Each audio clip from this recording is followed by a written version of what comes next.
What's to Come is brought to you by sunspotlights.com, nightlifekennel.com, and Rusty Cotton Design Company. Go check these guys out and support them. Thank you.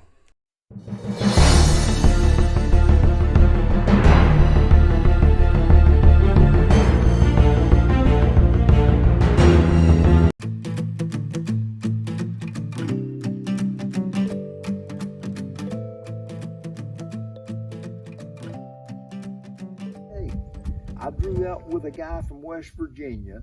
Buck put on a real good show, and he's offered me $15,000 for him, and I'd like to know what you think I ought to do.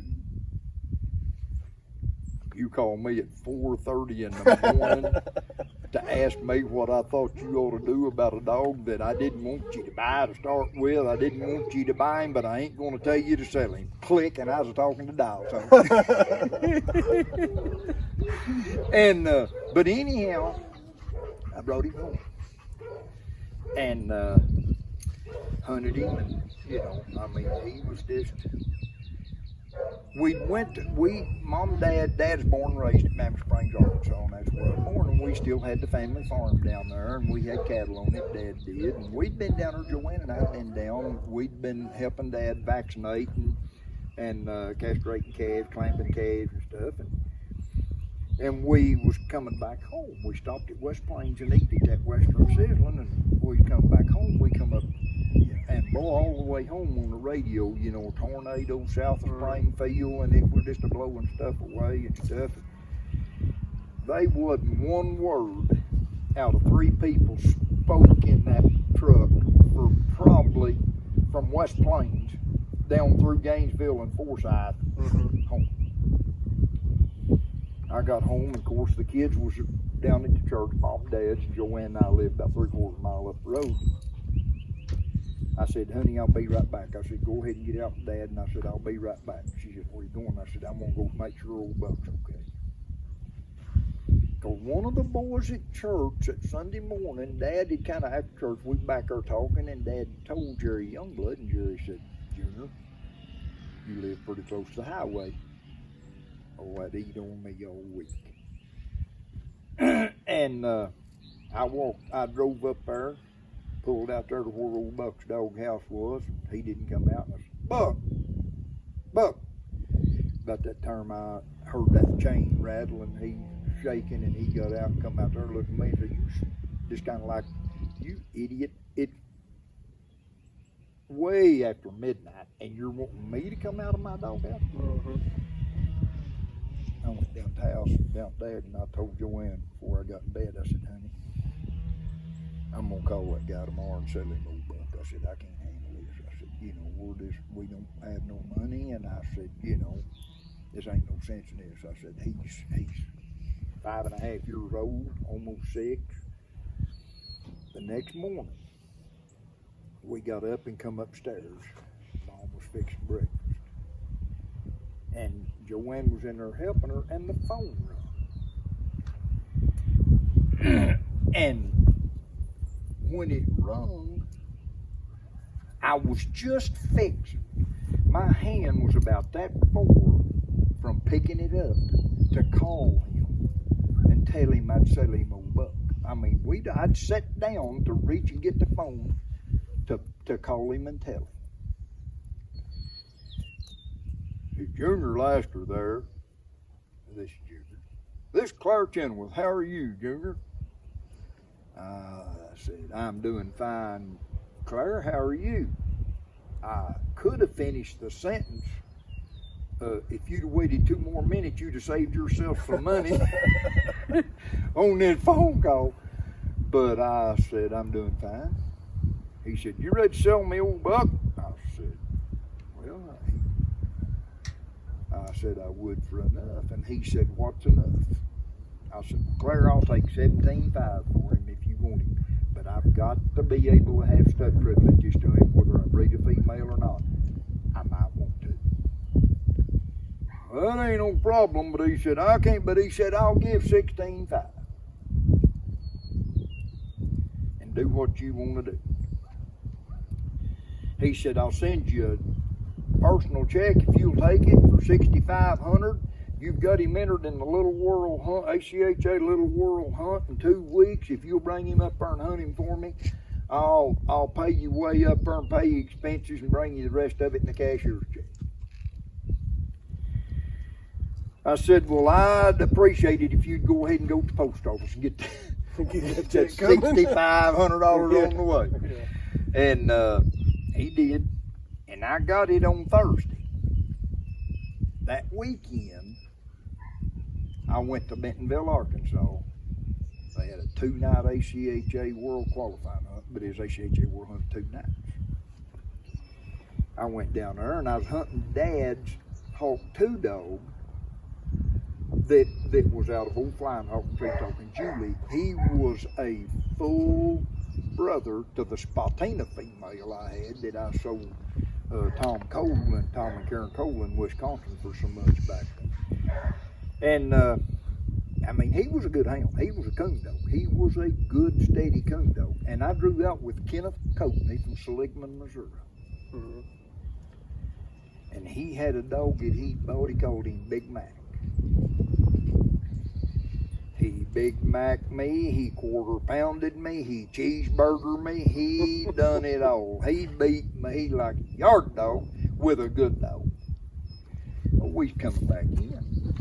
We had to drive about 35. We was over by Ridgely before we was out of hunting and had to go back to Bentonville. I said, Kenneth, what would it take to buy old Mac tonight? Well, I don't sell him, but he said, I wouldn't take a dime less than $3,500 for him.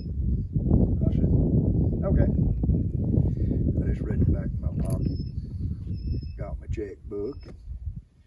I just pulled the visor down and what light come on. I said, Coatney. What? I said, you want this check made out to Kenneth Coatney or Becky Coatney? That's his wife. No, I want something, dog. I said, you done did. Do you want it made out to Kenneth Coatney or Becky Coatney? Well, just make it out to Becky. I said, okay, I will. I just handed it to him.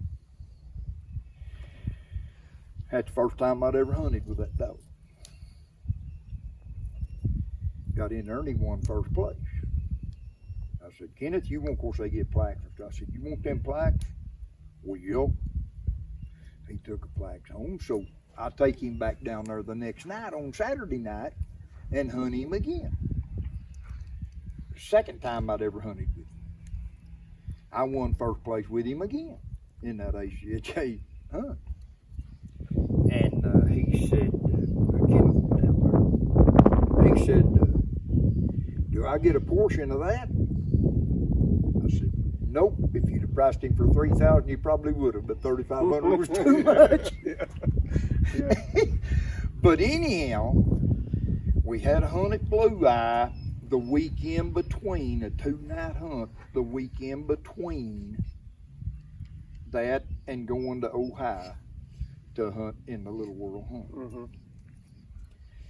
I won first place Friday night and Saturday night, both with him out there. But I'd hunted him 3 nights in between during that week. But then I go to Ohio, walking out there, and I wasn't even thinking. Claire saw me over, you know, when I come in and we was in, he'd come over and he'd give me this envelope, and I'm thinking, oh, I didn't even open it. That's a $10,000 cashier's check, and I've got to carry that thing around with me because I'm afraid to leave it in the truck, and all kinds of things. The truck might catch on fire and somebody might break in the truck, you know, all kind of stuff. But anyhow, I went ahead and sold sides on Friday night, and sold sides. I won my cash with Buck, and I ended up winning the hunt. We got over to motel Saturday of signing papers and stuff, you know, because he was in case he was a triple dual grand too. And I said, boy, Claire, I bought a good dog last weekend before last. And he said, you did? What is he? I told him, and he said, how good is he? And I said, well, I hunted with him on Friday night and he won first place, and I bought him on the way home, and I took him back Saturday night and won first place, and I hunted him at Blue Eye last weekend and won two first UKC first place. Wow, he's a pretty good dog, ain't he? He said, what do you take for him? I said $6,000. He just got quiet. He said, let me tell you something. If I can hire you to hunt that dog for me, and you will, hey! If I can hire you to hunt him for me, and you will promise me, guarantee me 2 years with him, I'll just buy you. I said, that's unfair to me. He said, I'll pay your expenses. He said, as a matter of fact, I'll pay your expenses and give you $1,000 worth. Pretty good deal there. I said, you just bought a dog and hired a handler. I hunted him 3 years.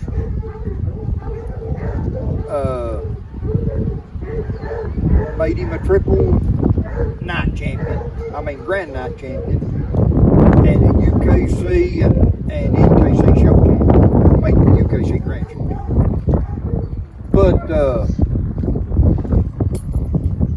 when I took him to Clare, I hunted, he wanted me to hunt him in the UKC, in the NKC. That's where I took him to. And I said, well, that's all right. But I said, I was going to hunt Mundo Jr. He said, well, Don ain't hunt Mundo Jr. for you. And that guy lived out there with him, and they'd been back here, he'd hunted with him enough. Mm-hmm. You know. He said, Don ain't hunt Mundo Jr. for you. I looked at Donnie, and he said, yeah. He said, I'll hunt him. So Donnie hunted Mundo Jr. and won 10th, and hadn't hunted with him 3 times. I hunted Mac and won 11th in the NKC World Hunt for him. Claire took him home. But that's how I wasn't handling buck for Claire, but I was hunting a dog that for Claire. I hunted for him. Ended up hunting him 3 years. And Mac, he went back to that old Kansas Mac dog, in black-headed, you know, and he was colored. As a matter of fact, he was a good-looking dog. I've got some pictures of him. He was a blanket-back dog and had a little more red on his head than this dog's got. But that dude was a country dog. If he barked one bark, you could strike him. It might be 2 or 3 or 4 minutes before he barked a second bark. But when he did, every time, he would know where he was going, which direction he was going, and just about how fast he could get there. Mm-hmm. He was a smart dude. And I just, you know, I mean, me and Claire just had a good relationship. I went out there. He called me one day, of course, after he bought Mac, and, you know, I was hunting Mac, and he called me one day. Junior? Yeah. I want you to come to West Virginia. I said, man, that's kind of like around the world. You know, I can't afford to come to West Virginia. I'm paying you up. He said, have you got Little Buck's trophies? I said, yes, sir, I do. And I had to leave the NKC World Champion trophy because Little Buck won the NKC World Championship hunt in 82. And I won the NKC World Show with Mundo Jr. in 82. And at that hunt, I had a litter of pups out of Little Buck, and the mother of them was out of Sugarloaf Chief and a direct daughter to Vance's Crowd and Billy. And I took them pups down there, and I sold K.O. Grimes and Mickey Dunnar one of them pups. They named him Moon. Moon is the sire of White River Rick. White River Rick's mother was out of a female that I raised out of Lassiter's Hawk Supreme that K.O. got and brought and bred to Mundo Jr., and that's where White River Rick's mother came from. So he's my stuff on both sides. On the top side, he's Table Rock Flying Hawk, Sugarloaf Chief, the Table Rock Flying Hawk and Houses Boley, and then on the bottom side, he is Mundo Jr. and Hawk Supreme that was out of Old Flying Hawk. But anyhow, Claire was just exactly, if he told you something, it was done. He begged me and begged me and begged me. He called me, "You got your stuff loaded yet?" Oh, I started telling you about the trophies. He called me one day and he said, "I want you to come to West Virginia." And I said, "Well, for?" He said, "I want you to bring me Buck's trophies." He said, "You got them all?" I said, "Yeah." And they're pretty good wad. But we had to leave the world champion trophy down at Mom and Dad's because we had a trailer house and 7-foot ceiling. A 7.5-foot trophy won't go in a house with a 7-foot ceiling. Mm-hmm. So we left it down there, and I said, "Well, he said, just go rent you a U-Haul, and you can take that." We built trophies. He knew that. You can take that top deal off of there and put it on. When you get out here, I want them trophies. I'm paying the way. I said, "All right." So, and I was still hunting Mac, so I took Mac so I could go hunting. My brother went with me, and it just happened to be deer season out there. We went out there and deer hunted and stuff, and I took Mac and took Buck's trophies to him. We brought Mac back home, and he built a plexiglass cubicle at the Ford dealership there in Parkersburg, West Virginia, and put all them trophies in that plexiglass cubicle down there. And you talk about conversation pieces when people come in to buy vehicles. Now them trophies, especially that World Show Champion trophy, ACHA World Show Champion trophy, UKC World Show Champion trophy, NKC World Night Hunt trophy, all them, a whole U-Haul load of them. I rented the 8-foot U-Haul, and it was full. But one of the best surprises that I got, I wasn't expecting them whatsoever. I was sitting there at my desk one day at Pinnacle, and I seen this vehicle pull in out there, and at that time we had the up system, and I wasn't the one up, it's somebody else's turn. Just a little bit, I heard somebody say, "Darren, you're Laster." I turned around and looked, and his Claire Chandler was coming in the door, and him and Betty, his wife, and friends of theirs had come back to see Branson and just to visit with me. And he spent 4 days begging me to move to West Virginia to manage one of them car dealerships for him out there, But I just told him, I said, family's here, church is here, kids is in school by then, and stuff. It just couldn't happen, and I'm glad we didn't. But he sure was a friend and an asset to us. Sounds like it, for sure. Well, we ain't gonna tell the whole story today. No, we don't come want back to. And no, I've got because I want to when we do this other, I want to get into buying old Flying Hawk and some of that stuff and bring it all the way down and how I started competition hunting and come on down.